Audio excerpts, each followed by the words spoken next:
أعوذ بالله من الشيطان الرجيم بسم الله الرحمن الرحيم 5. Sure Maide Medine'de nazil bo'lgan 120 oyat. Nayt şefqatlik, mehribon Allohning ismi bilan boshlayman. Ey mu'minlar, ahdilarga, ya'ni Alloh bilan sizlarning oranglardagi va sizlarning o'z oranglardagi ahdilarga vafo qilinglar. Sizlarga haromligi bayon qilinganlardan boshqa hayvonlarni bo'g'izlagandan keyin yeyish halol qilindi. Lekin sizlar ihrom, haramda bo'lganinglarda shikarni halol sanamanglar. Shubhisizki Allah halal haram to'g'riliq xohlagan narsani hukm qiladi.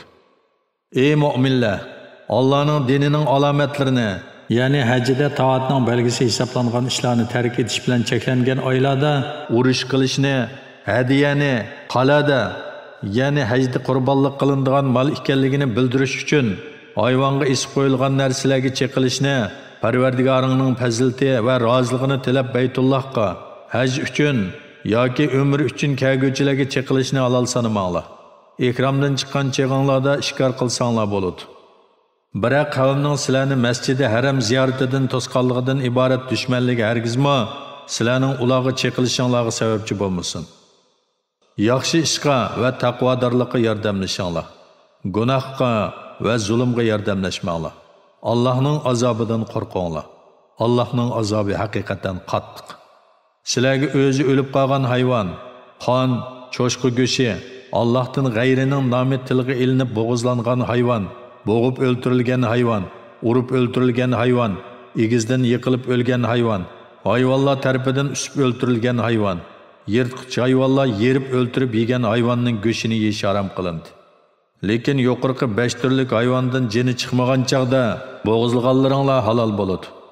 Butlarga ilib berilib uning yenida bo'g'izlangan hayvonlar harom qilindi. Azlam, ya'ni jaholiyat davrida pal uchun ishlatiladigan 3 parcha yog'och bilan pal selishinglar harom qilindi. Bu gunohdir. Kofirlar bugun sizlarning dininglarni yo'qotishdan umidini uzdi. Ulardan qo'rqmanglar, mendan qo'rqinglar. Bugun sizlarning dininglarni butun qildim. Sizlarga ne'matimni tamomladim. Islom dinini sizlarning dininglar bo'lishga tanladim. Kimki ochliqda ilojsizlikdan, gunohni maqsad qilmasdan harom qilingan narsalarni yeyish gunoh bo'lmaydi. Alloh mag'firat qiluvchidir, bandalarga nihoyat mehribondir. Ey Muhammad, ular sendan o'zlariga yemak-ichmakdan nimalarning halol qilinganligini so'raydi. Aytqinki, sizlarga pok narsalar va et, qorchiga, qushga o'xshash shikarga o'rgatilgan, sizlar Allohning o'zinglarga o'rgatgani bo'yicha o'rgatgan ovchi jonivorlarning shikar qilgan narsalari halol qilindi. Ularning sizlar uchun o'lgan narsalardan yanglar, o jonivorlarni shikarga qo'yib bergan cheg'inglarda Allohning nomini yod etinglar. Ya'ni bismillah denglar. Allohning amriga muxolifatchilik qilishdan saqlaninglar. Alloh haqiqatan tez hisob olg'uchidir. Bugun sizlarga pok narsalar halol qilindi. Kitob berilganlar, ya'ni Yahudilar va Nasaralarning tamaqi sizlarga haloldir va sizlarning tamaqinglar ularga haloldir. Mu'minlardan bo'lgan iffatlik ayollarning sizlardan ilgari kitob berilganlar, ya'ni Yahudilar va Nasaralardan bo'lgan iffatlik ayollarning mehrini bersanglar, iffatlik bo'lganinglar va oshkor va yo'shirin fohishni ko'zlamaganinglar holda ularni olsanglar, ular sizlarga haloldir. Kimki iymonidan yenib oladigan yoki shariat ahkomlarini inkor qiladigan, uning amalining savobi yo'q chiqariladi. Oxiratda o'z yantatquchilardan bo'ladi. Ey mu'minlar, sizlar tahoratsiz bo'lib namoz o'qimoqchi bo'lib turganinglarda yuzinglarni yuyinglar. Qo'linglarni jayniganglar bilan qo'shib yuyinglar. Beshinglarga masih qilinglar. Putinglarni o'shig'inglar bilan qo'shib yuyinglar. Agar junub bo'lsanglar, poklaninglar. Ya'ni g'usl qilinglar. Agar kasal bo'lsanglar, so'zyan qiladigan bo'lsa yoki safar ustida bo'lib suv topolmasanglar yoki sizlarning bir sanglar hojatxonadan kelgan, ya'ni tahorat sundirgan bo'lsanglar yoki ayollaringlar bilan yaqinchilik qilgandan keyin g'usl tahorat uchun suv topolmasanglar, pok tuproqda tayammum qilinglar. Uning bilan yuzinglarga, qo'linglarga masih qilinglar. Alloh sizlarga mushaqqatni xohlamaydi.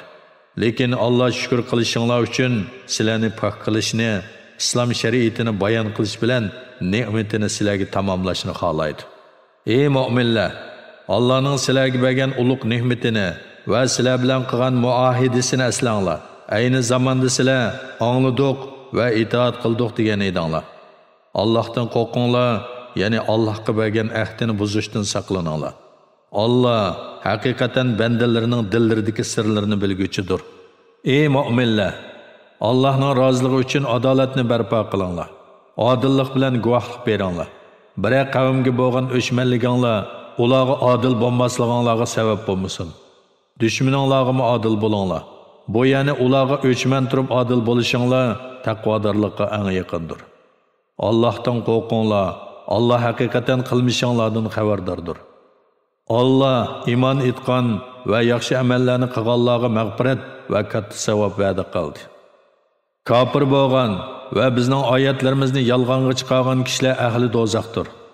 Ey mu'minlar, Allohning sizlarga bergan, sizlarni dushmaninglardan saqlaganlik ne'matini eslanglar. Ayni zamonda bir jamoa sizlarga qo'llarini uzatmoqchi, ya'ni sizlarni o'ltirmoqchi bo'lgan edi. Allah ularning qo'llarini sizlardan to'sdi. Allah'ning amrini o'rindash, ma'ni qilingan ishlardan chekilinish bilan qo'rqinglar. Mu'minlar Allohga tavakkul qilsin. Shubhisizki, Allah İsrail avlodidan mahkam ahd oldi. Ularning orasidan, ya'ni 12 oymoqning har birisidan birdan 12 boshliqni kepillik uchun jabbarlarga, ya'ni amalliklarga avatdiq, hamda Allah men sizlarga yordam beraman, ey İsrail avlodi. Allah bilan qasamki, agar sizlar namozni talabga loyiq o'tsanglar, zakot bersanglar, payg'ambarlarimga iymon etsanglar va ularga yordam bersanglar, Allohga qarzi hasana bersanglar, albatta sizlarning gunohlaringlarni yo'q chiqaraman. Sizlarni albatta ostidan o'stanglar eqib turadigan jannatlarga kirgizaman. Shuningdan, ya'ni mahkam ahdidan keyin sizlardan kimki amr qilgan narsalarimni inkor qiladi ekan, u albatta to'g'ri yo'ldan ozgan bo'ladi dedi. Ahdini buzganliklari uchun ularni rahmatimizdan yiroq qildik. Ularning dillarini iymonni qabul qilishga bo'shamaydigan darajada qattiq qildik. Ular Tavratning so'zlarini o'zgartirib o'tdi. Ular Tavratda o'zlari uchun qilingan nasihatning bir qismini unutdi. Ey Muhammad, ularning ozg'inisidan boshqasining xiyonat qilganligini bayqab tursan. Agar tavba qilsa, ularni afv qilgin. Agar iymon etsa, ularni kechirgin. Allah haqiqatan yaxshilik qiluvchilarni do'st tutadi.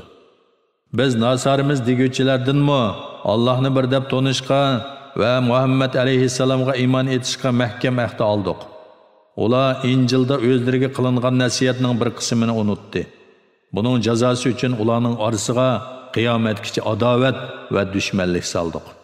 Shu chaqda Allah ularga qilmishlarini aytib berdi. Ey ahli kitob, sizlar kitobda Injilda va Tavratda yo'shirgan nurg'un narsalarni bayon qilib beradigan va yo'shirgan narsalardan nurg'unni kechiradigan, ya'ni oshkorlab sizlarni pash qilmaydigan rasulimiz keldi. Sizlarga Alloh tarafidan nur, ya'ni Muhammad alayhissalom va ro'shan kitob, ya'ni Qur'on keldi. Allah shu kitob, ya'ni Qur'on orqali rozilikni tilaganlarni tinchlik yo'llari, ya'ni Allohning shariati va uning ahkomlariga yetaklaydi. İradisi bo'yicha ularni kufr qorong'uliklaridan iymonning nuriga chiqaradi va ularni to'g'ri yo'lga hidoyat qiladi. Maryam o'g'li Masih, ya'ni Isa Allohdir degan kishilar haqiqatan kofir bo'ldi. Ey Muhammad, aytqinki, agar Alloh Maryam o'g'li Masihning onasini va yer yuzidagi barliq kishilarning halok qilinishini iroda qilsa, Allohning irodasidan biror narsani to'sishga kim qodir bo'la oladi? Osmonlarning, zaminning va ularning orasidagi narsalarning idorchiligi Allohga xosdir. Alloh xoliqini xalq etadi. Allah har narsaga qodirdir. Yahudilar va Nasoralar, biz Allohning o'g'illarimiz va do'stlarimizdir dedi. Aytqinki, undaq bo'lsa, Allah nima uchun sizlarga gunohinglar tufaylidan azob qiladi? Amaliyotda sizlarmi boshqa kishilarga o'xshash Allah yaratgan insonsizlar. Allah qolgan odamga mag'firat qiladi, qolgan odamga azob qiladi. Ya'ni mag'firat qilinishni qolgan kishini Allah mag'firat qiladi. Azob qilinishni qolgan kishiga Allah azob qiladi. Osmonlarning, yer yuzining va ularning orasidagi narsalarning igdorchiligi Allohga xosdir. Eng oxir boradigan joy Allohning dargohidir. Ey ahli kitob, bizga savob bilan xushxabar berguvchi, azobdan ogohlantiruvchi kemmidi demasliginglar uchun payg'ambarlar uzilib qolgan bir zamonda sizlarga shariatni va uning ahkomlarini bayon qilib beradigan rasulimiz keldi. Haqiqatan sizlarga xushxabar berguvchi va ogohlantiruvchi, ya'ni Muhammad alayhissalom keldi. Endi sizlarga uzr qolmadi. Allah her narsaga qodirdir. O'z vaqtida Musa o'z qavmiga aytdi: "Ey qavmim, Allohning sizlarga bergan ne'matini yod etinglar. Allah o'z vaqtida ichinglarda sizlarni to'g'ri dinga yetaklaydigan nurg'un payg'ambarlarni barliqqa keltirdi. Sizlardan podshohlar qildi. Sizlarga jahon ahlidan hech kishiga bermagan daryoni yerib o'tirisidan yo'l ochib berish, bulutlarni soyvon qilib berish, osmondan yemaklik tushirib berish qatorliq ne'matlarni berdi. Ey qavmim, Allah sizlarga taqdir qilgan muqaddas zaminga, ya'ni Baytul Muqaddasga kiringlar. Orqanglarga chekinmanglar. Bo'lmasa ikkili dunyoda ziyon tortquvchilardan bo'lib qolasizlar." Ular: "Ey Musa, muqaddas zaminda kuchlik, ya'ni jasomatlik, qomatli bir qavm bor. Ular ot qavmining qoldig'i bo'lgan a'moliqlar bo'lib, ular chiqib ketmaguncha biz u yerga hargiz kirmaymiz. Ular bu yerdan chiqib ketsa cho'qim kiramiz" dedi. Allohdan qo'rquvchilardan bo'lgan, Allohning iymon bilan toatdan iborat ne'matiga erishgan ikki odam, ya'ni Kalib ibn Yafunna bilan Yusha ibn Nun ularga shaharning darvozasidan hujum qilib kiringlar. Shaharning darvozasidan hujum qilib kirsanglar, cho'qim g'alaba qilasizlar. Agar Allohning va'da qilgan yordamiga ishonsanglar, Allohga tavakkul qilinglar dedi. Ular: "Ey Musa, madamiki ular muqaddas yerda ekan, biz hargiz u yerga kirmaymiz. Sen Parvardigoring bilan billa berib, ikkinglar urushinglar, biz bu yerda o'ltirib turayli" dedi. Musa dedi: "Parvardigorim, men faqat o'zimga va qarindishimga egiman. Sen biz bilan itoatingdan bosh tortgan qavmning orasini ayirib etgin." Allah dedi: "Ularning muqaddas yerga kirishi 40 yilgacha harom qilindi. Bu jarayonda ular zaminda adishib yuradi. Pos qavm uchun qayg'urmag'in. Ey Muhammad, ularga Odamning ikki o'g'li, ya'ni Hobil bilan Qobilning hikoyasini rostchilik bilan o'qib bergin. O'z vaqtida ular, ya'ni Hobil bilan Qobil ikkilan qurbonlik qilgan edi. Birsi yana Hobilning qabul bo'ldi, yana birsi yana Qobilning qabul bo'lmadi. Qobil Hobilga: "Men seni cho'qim o'ltiraman" dedi. Hobil: "Nimishqa?" dedi.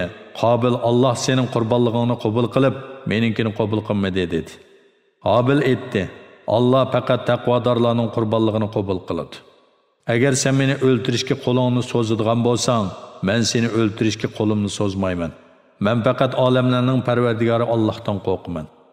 Men haqiqatan sening men bilan munosabatlik, ya'ni meni o'ltirganlik va o'zingning ilgirki gunohingni, ya'ni otang Odamning amriga osiylik qilganlik gunohingni ustinga elib, ahli do'zaxlardan bo'lishingni tilayman. Zulm qiluvchilarning jazosi shudir."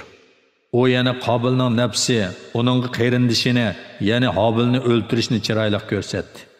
Shuning bilan uni o'ltirib dunyo va oxiratda ziyon tortquchilardan bo'ldi. Allah uning qarindishining jasadini qanday ko'mishni ko'rsatish uchun bir qog'a avatdi. Qog'a tumshig'i va ikki puti bilan yerni ko'ladi. O yana Qobil buni ko'rib: "Voy, men qarindishimning jasadini ko'mishda mushu qog'ichilik bo'lishdan ojiz keldimmi?" dedi. Shuning bilan u nadomat qiluvchilardan bo'ldi. Shu sababdan Tavratda Isroil avlodiga hukm qildikki, kimki noq odam o'ltirmagan yoki yer yuzida buzg'unchilik qilmagan bir odamni o'ltirsa, u butun insonlarni o'ltirgandek bo'ladi. Kimki bir odamni tirildirsa, ya'ni qutqizsa yoki hayot qilishiga sababchi bo'lsa, u butun insonlarni tirildirgandek bo'ladi. Payg'ambarlarimiz Bani Isroilga rostilla shonliq mo'jizalarni olib keldi. Shuningdan keyin ularning yana Isroil avlodining to'lisi kufrda, odam o'ltirishda, zaminda haddidan oshquvchilardan bo'ldi. Allah va uning rasuli bilan urush qilganlarning, yer yuzida buzg'unchilik qilganlarning jazosi shuki, ular o'ltirilishi yoki dorga esilishi yoki o'ng qo'llari va so'l putlari kesilishi yoki surgun qilinishi kerak. Bu ular uchun bu dunyoda rasvolik elib kelguchidir. Oxiratda ular cho'ng azobga duchor bo'ladi.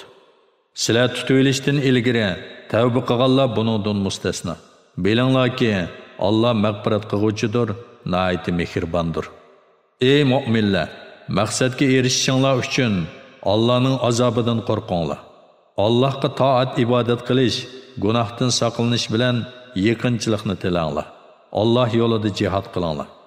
Zimindagi barliq narsalar, ya'ni shuningdek bir has keladigan narsalar kofirlarning bo'lib, ular qiyomat kuni Allohning azobidan qutulish uchun uni fidya qilib bergan taqdirdimi, ularning fidyasi qabul qilinmaydi. Ular qiynag'uvchi azobga duchor bo'ladi. Ular do'zaxdan chiqmoqchi bo'ladi-yu, hargiz chiqolmaydi. Ular doimlik azobga qoladi. O'g'irlik qiluvchi erning va o'g'irlik qiluvchi ayolning qilmishini jazolab, Alloh tarafidan ibrat qilish yuzasidan qo'llarini kesinglar. Alloh o'z amrini ishga oshirishda g'olibdir, hikmat bilan ish qilguvchidir. Kimki o'g'irlik qilib kishilarga zulm qilgandan keyin tavba qilsa, amalini tuzatsa, Alloh uning tavbasini qabul qiladi. Alloh nihoyat mag'firat qilguvchidir, nihoyat mehribondir. Bilmamsanki, osmonlarning va zaminning podshohligi Allohga xosdir. Alloh xohlagan odamga azob qiladi, xohlagan odamga mag'firat qiladi. Alloh hamma narsaga qodirdir. Ey payg'ambar, dillarida ishonmay, og'izlarida iymon etdik deb qo'ydiganlar, ya'ni munofiqlardan va yahudilarning kufriga fursat topsalar, kufrini izg'or qilishga oldiradigan kishilar seni g'amkin qilmasin. Ular o'limalari to'qigan yolg'onga quloq soladi. Sana kelmagan, ya'ni o'shlik qilib sening suhbatingga hozir bo'lmagan boshqa bir qavmga, ya'ni Xaybar yahudilarining so'ziga quloq soladi. Ular Tavratning so'zlarini o'z o'rnidan o'zgartirib etadi. Ya'ni Allohning ahkomlarini boshqalarga almashtirib etadi. Ular agar sizlarga bu hukm berilsa, uni qabul qilinglar. Agar u berilmasa, qabul qilmanglar deydi. Alloh bir kimning gumrohligini iroda qiladi ekan, uning uchun Allohga qarshi qo'lingdan hech kelmaydi. Ya'ni hech odam uningdan gumrohlikni dabiy qilishga qodir bo'lolmaydi. Dillarni qilmishi qabih bo'lganlikdan, kufrdan pok qilishni Alloh xolamagan kishilar ana shulardir. Ular dunyoda rasvolikqa, oxiratda cho'ng azobga qoladi.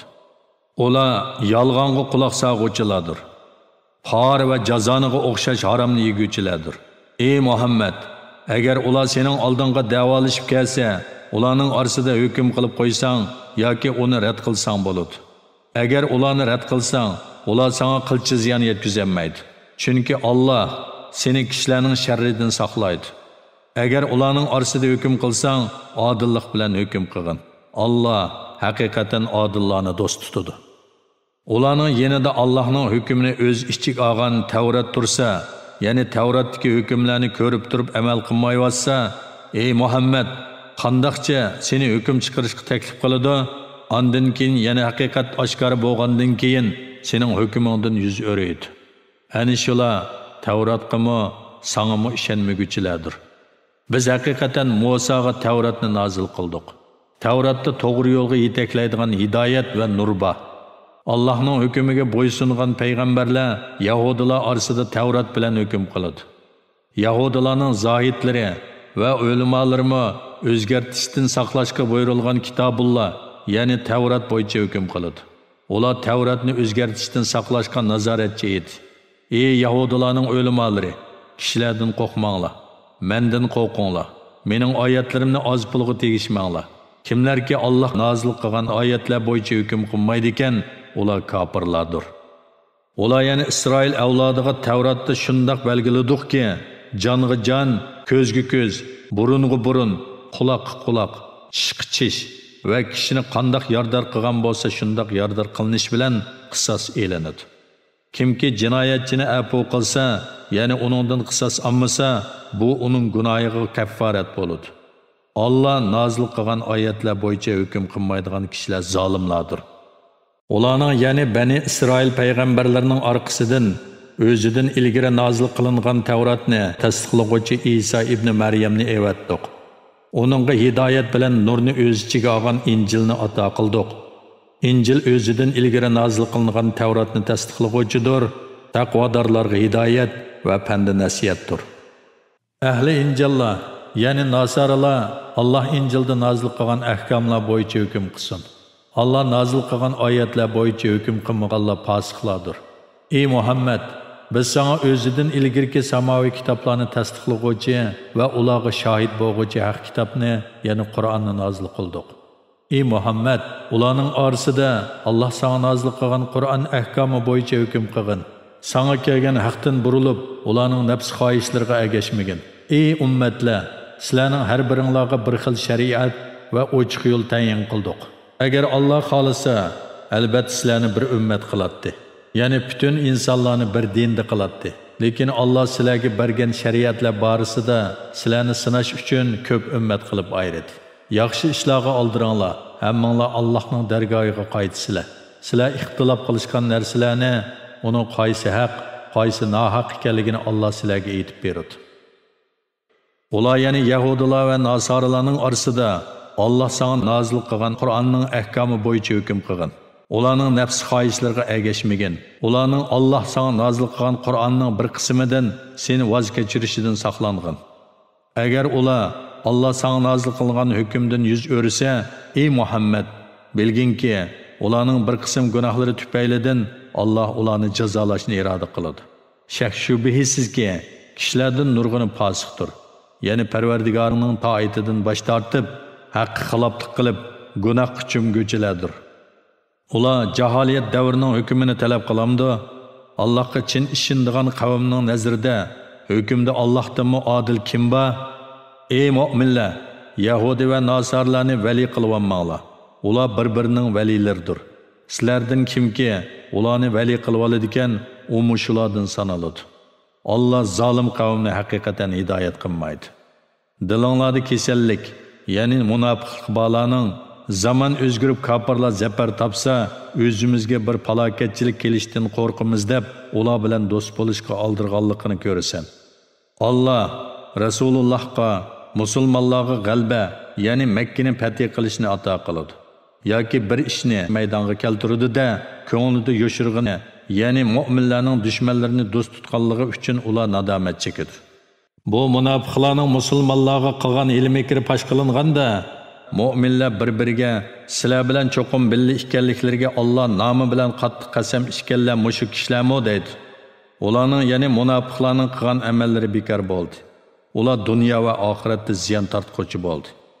Ey mu'minlar, sizlardan kimki murtad bo'ladi ekan, Alloh uning o'rniga Allah ularni do'st tutadigan, ularni Allohni do'st tutadigan, mu'minlarga ko'yinadigan, kofirlarga shafqatsiz, Allohning yo'lida jihad qiladigan va malomat qiluvchilarning malomatidan qo'rqmaydigan bir qavmni keltiradi. Bu Allohning fazlidirki, Alloh uni bandalardan xohlagan kishiga beradi. Allohning fazli kengdir. Alloh hammani bilguchidir.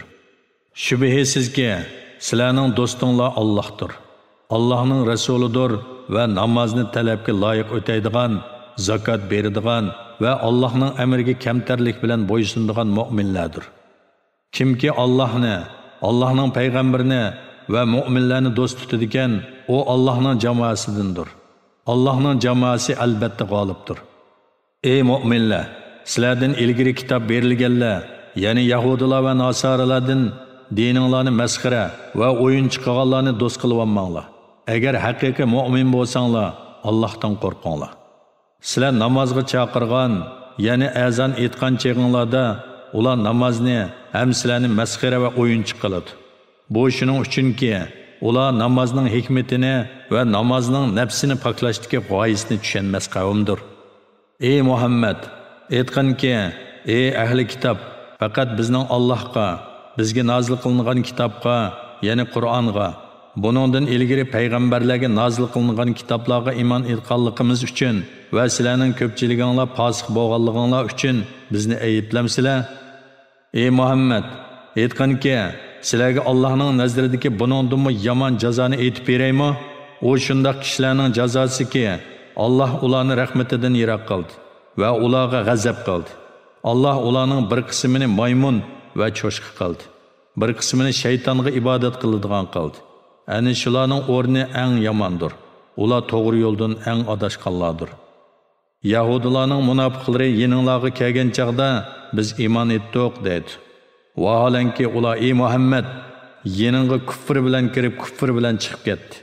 Allah ularning yoshirgan narsasini, ya'ni nifoqini va kufrini obdan biladi.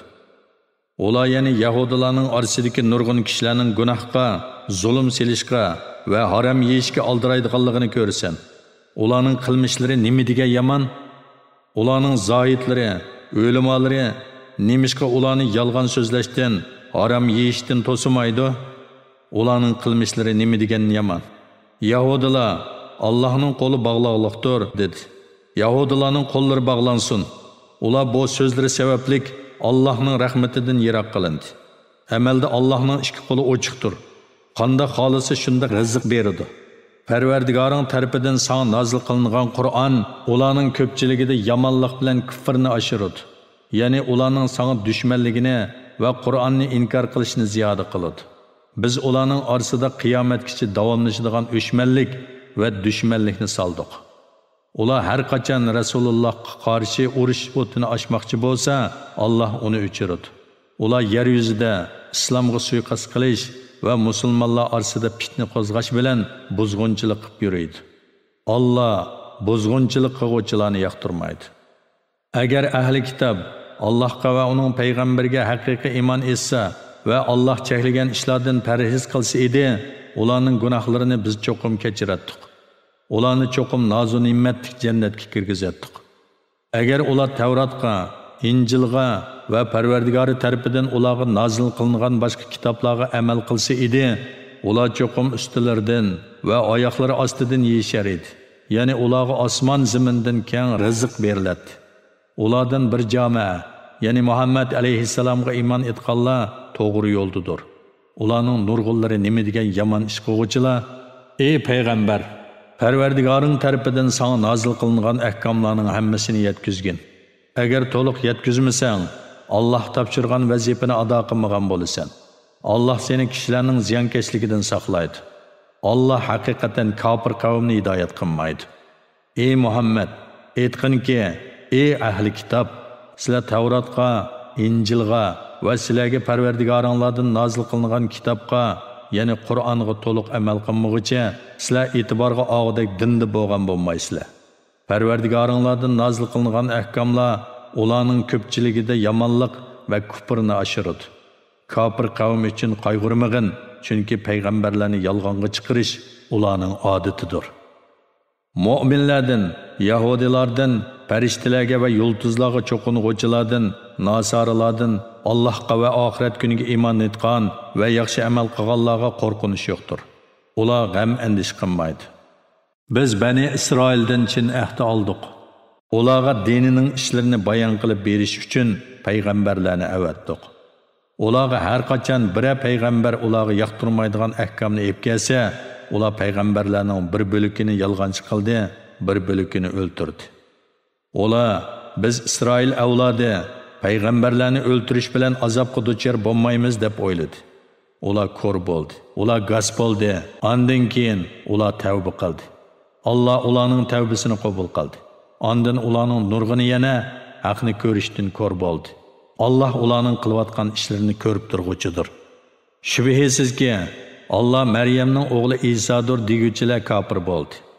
Isa, ey Bani Isroil, mening Parvardigorim va sizlarning Parvardigoringlar bo'lgan Allohga ibodat qilinglar. Kimki Allohga sherik keltirdi ekan, ya'ni Allohdan g'ayriga iloh deb e'tiqod qiladi ekan, Alloh uningga jannatni harom qiladi. Uning joyi do'zax bo'ladi. Zolimlarga hech bir madadkor, ya'ni Allohning azobidan qutuldiruvchi bo'lmaydi dedi. Alloh uch ilohning biridir deguvchilar shaksiz kofir bo'ldi. Bir ilohdan boshqa iloh yo'qdir. Agar ular aytayotgan so'zlardan qaytmasa, ularning ichidagi kofir bo'lganlar dunyo va oxiratda qattiq azobga qoladi. Ular Allohga tavba qilmamdi, Allohdan mag'firat talab qilmamdi. Alloh tavba qiluvchilarga nihoyatda mag'firat qiluvchidir, nihoyatda mehribondir. Maryam o'g'li Isa faqat o'tgan payg'ambarlarga o'xshash payg'ambardir.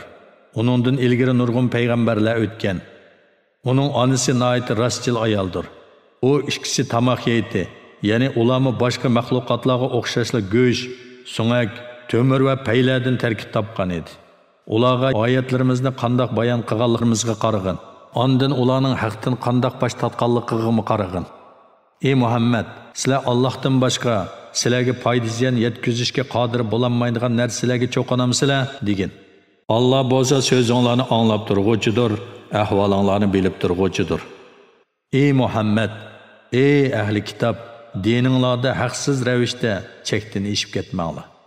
İlgiri o'zlari ozg'an, nurg'un kishilarni ozdirgan va to'g'ri yo'ldan adashgan qavmning nafs xohishlariga egashmanglar degan. Bani İsraildan kafir bo'lganlarga Davudning va Maryam o'g'li Isoning tili bilan la'nat qilindi. Bu yana ularning la'natga uchrashi, ularning osiylik qilganliklari va haddidan eshib ketganliklaridan bo'ldi. Ular o'zlari qilgan yomon ishlardan bir-birini to'smaydi. Ularning qilmishlari nima degan yomon? Ular yana Yahudilarning ichida nurg'unlarning kafirlarni do'st tutganligini ko'rsin. Ularning o'zlari uchun oldin tayyorlagan amallari nima degan yomon? Bu amallar ularga Allohning g'azabini olib keldi. Ular mangu azobga qolg'uvchilardir. Agar ular Allohga, payg'ambarga va payg'ambarga nozil qilingan kitobga iymon etsa edi, kafirlarni do'st tutmaydi. Lekin ularning to'lisi fosiqlardir. Ey Muhammad, Yahudilar va mushriklarning mu'minlarga hammadan qattiq dushman ekanligini cho'qim bayqaysan.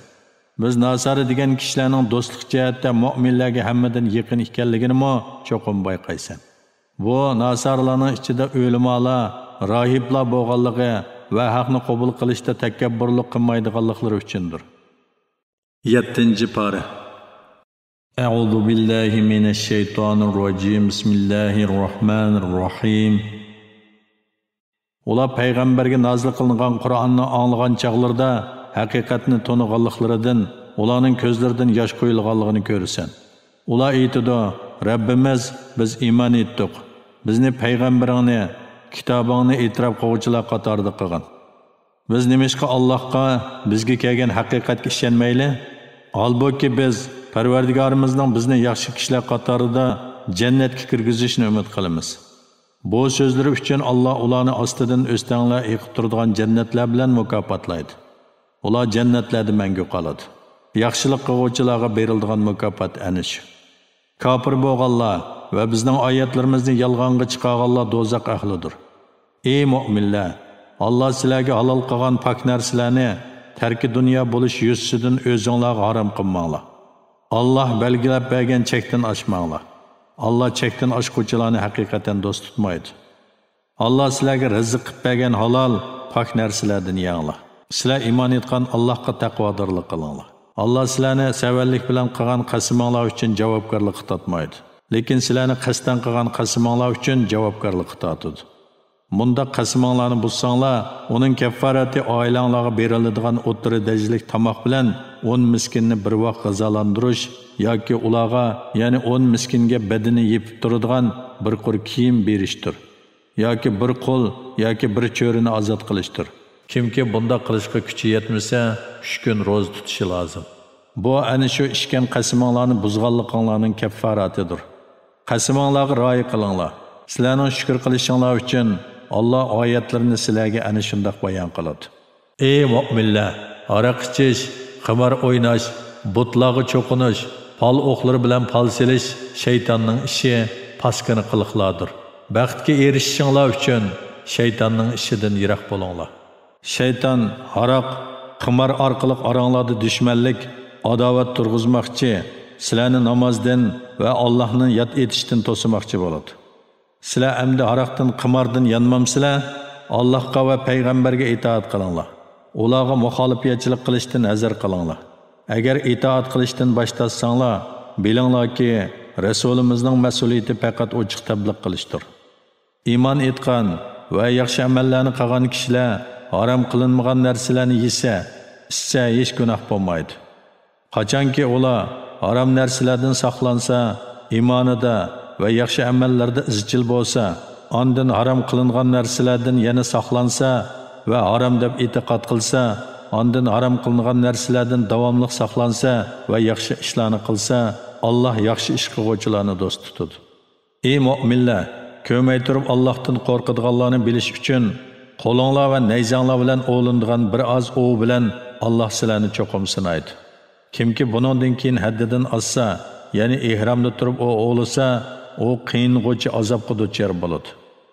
Ey mu'minlar, sizlar o'g'lagan hayvonlarni ihramda yoki haramda turib o'ltirmanglar. Sizlardan kimki uni qasddan o'ltirdigan, ishining vabolini tetishi uchun, uning jazosi ikki odil kishining baholashi bo'yicha eliqi o'ltirilgan o'g'ga o'xshash uy hayvonlardan birini Ka'baga elib berib qurbonlik qilishdir. Yoki kafforat berish yuzidan miskinlarga osh berishdir, yoki har miskinga berilgan oshning baravariga bir kun ro'za tutishdir. O'tganki gunohni, yana bu oyat tushishdan burun ihramda turib u o'ltirgan bo'lsanglar, buni Alloh afv qiladi. Kimki qayta gunoh o'tkazsa, Alloh uni jazolaydi. Alloh g'olibdir, osiylik qiluvchilarni jazolag'uchidir. Sizlarning va yo'lovchilarning manfaatlanishi uchun sizlarga dengiz hayvonlari, dengizdan chiqadigan yemekliklar halol qilindi. Madamiki sizlar ihramda yoki haramda ekansizlar, quruqliq hayvonlarni ovlash sizlarga harom qilindi. Sizlar qiyomat kuni dargohiga to'planadigan Allohdan qo'rqinglar. Allah Beytul Haram bo'lgan Ka'bani, haj eyini, hajda qilinadigan qurbonlikning alomati sifatida bo'yinlarga belgi silingan to'gilarni insonlarning dunyo va oxiratlik ishlarining tutqisi qildi. Bu Allohning osmonlardagi va zimindagi narsalarni bilib turadiganligini va Allohning har shayini bilguchi ekanligini sizlarning bilishinglar uchundir. Bilinglarki, Allohning azobi qattiqdir. İtaat qiluvchilarga Allah nayeti mag'firat qiluvchidir, nayeti mehribondir. Payg'ambarning mas'uliyati faqat tabliq qilishdir. Alloh sizlarning oshkor va yoshirin qilib yurgan ishlaringlarni bilib turadi. Ey Muhammad, aytqinki, garchi haromning ko'pligi, ey tingshig'uvchi, seni ajablantirsimi, harom bilan halol barobar emas. Ey aql egilari, nijot tepishinglar uchun Allohdan qo'rqinglar. Ey mu'minlar, agar sizlarga oshkor qilinsa, sizlarni beharom qilib qo'yadigan narsalar to'g'riliq payg'ambardan so'ramanglar. Agar Qur'on nozil qilinayotgan chaqda ular to'g'riliq so'rasanglar, sizlarga bildiriladi. O'tganda so'rganinglarni Alloh afv qildi. Alloh nihoyatda mag'firat qiluvchidir, alimdir, ya'ni osiylik qiluvchilarni jazolashga oldirib ketmaydi. Sizlardan burun o'tgan bir qavm payg'ambarlardan shundoq masalalarni so'rgan edi. Keyin buning sababidan, ya'ni so'rgan ishlari bayon qilinib, ular amal qilmaganlikdan kofir bo'lib ketdi. Bahira 8ni tuqqan, 5-sini erkak tuqqan to'gi bo'lib, jahiliyat arablari bu to'gining quliqini yerib qo'yib, o'z mayliga qo'yib beradi. Minmaydi, yuk ortmaydi. Soiba kishidan 10ni tuqqan to'gi bo'lib, minilmaydi, qirqilmaydi, suti musofirlarga beriladi. Vasila birinchi va ikkinchisini tish tuqqan, butlar uchun o'z mayliga qo'yib o'tilgan to'gi. Ham 10 to'giga oti bo'lgan bo'g'ri to'gi bo'lib, ular uni minmay, yemak ichmakda o'z mayliga qo'yib beriladilarga Alloh yuqorqidek qilishni buyurg'ini yo'q. Lekin kofirlar Allohga yolg'onni chaplaydi. Ularning to'lisi buning yolg'onligini tushunmaydi. Ularga Alloh nozil qilgan hukmga, payg'ambar bayon qilgan hukmga amal qilinglar deyilsa, ular ota-bovlarimizning dini bizga kifoya deydi. Ularning ota-bovlari hech narsa bilmaydigan va hidoyat topmagan tursimi, yana ularning diniga amal qilamdi? Ey mu'minlar, o'zinglarni gunohdan saqlanglar. Sizlar qachonki to'g'ri yo'lda bo'lsanglar, boshqalarning adashqini sizlarga ziyon yetkazmaydi. Sizlar hammanglar Allohning dargohiga qaytsizlar. Alloh qilgan amallaringlarni sizlarga aytib beradi. Ey mu'minlar, oranglardan bir kim vafot bo'lishi oldida vasiyat qilmoqchi bo'lsa, uningga ishchinglardan ikki odil kishi guvoh bo'lsin.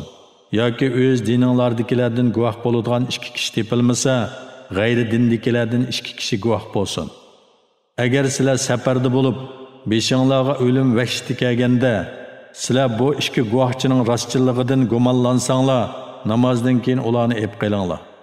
Ular biz foydasiga qasam qiladigan kishilarimiz, bizning yaqinimiz bo'lgan taqdirdimi qasamimizni hech narsaga sotmaymiz, xudolik uchun bo'lgan guvohlikni yo'shirmaymiz. Agar uni yo'shirsak, biz albatta gunohkorlardan bo'lamiz deb Allohning nomi bilan qasam qilsin. Agar u ikki guvohchining yolg'on guvohlik berganlik yoki mirosga xiyonat qilganlik gunohi bilinsa, ularning o'rniga miros elishga eng haqli bo'lgan varislardan ikki kishi guvoh bo'lib, bizning guvohligimiz albatta ularning guvohligidanmi to'g'ridir. Biz shariatdan chiqib ketmadik. Bo'lmasa biz cho'qim zolimlardan bo'lamiz deb Allohning nomi bilan qasam qilsin. Bu usul guvohchilarni eng to'g'ri guvohlik beradigan qilishga, qilgan qasamining rad qilinishdan, ya'ni ulardan keyin boshqalar qasam qilishi bilan o'zlarining rasvo bo'lishidan qo'rqadigan qilishga eng yaqin usuldir. Allohdan qo'rqinglar, Allohning amrini anglanglar. Allah fasik qavmni hidoyat qilmaydi. Allah qiyomat kuni payg'ambarlarni yig'ib, qavminglarni iymonga da'vat qilganinglarda qanday javobga ega bo'ldinglar deb so'raydi. Ular sening bilginingga selishtirganda biz hech narsa bilmaymiz, sen g'ayiblarni nihoyat obdan bilasan deydi. O'z vaqtida Allah aytdi: "Ey Maryam o'g'li İsa, sana va sening onangga bergan ne'matimni aslagin. Ayni zamonda sana Ruhul Quddus, ya'ni Jibril bilan madad berdim. Kichigingda payg'ambar bo'lgan 30 yosh vaqtingda kishilarga so'zlayding. Ayni zamonda sana kitobni, hikmatni, Tavratni va Injilni o'rgatdim.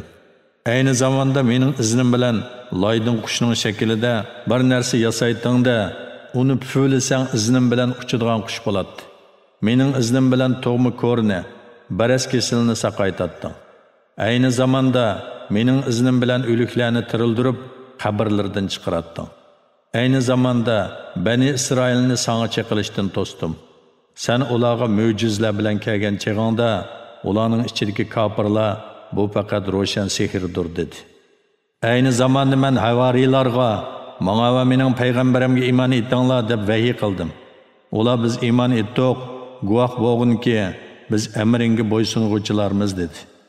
O'z vaqtida havariylar: "Ey Maryam o'g'li İsa, Rabbing bizga osmondan ustida tamoq va dasturxon tushirib beralamdi" dedi.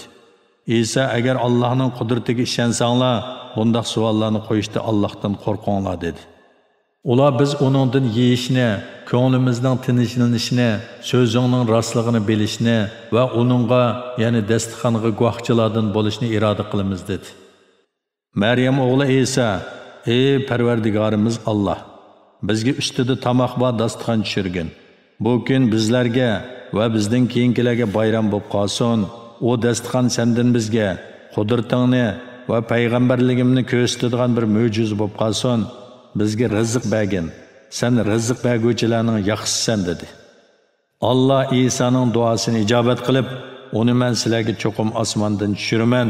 Sizlardan kimki shuningdan keyin kofir bo'lsa, uni shundoq bir azob bilan azoblaymanki, ahli jahondan hech kishini bundoq azoblamayman dedi.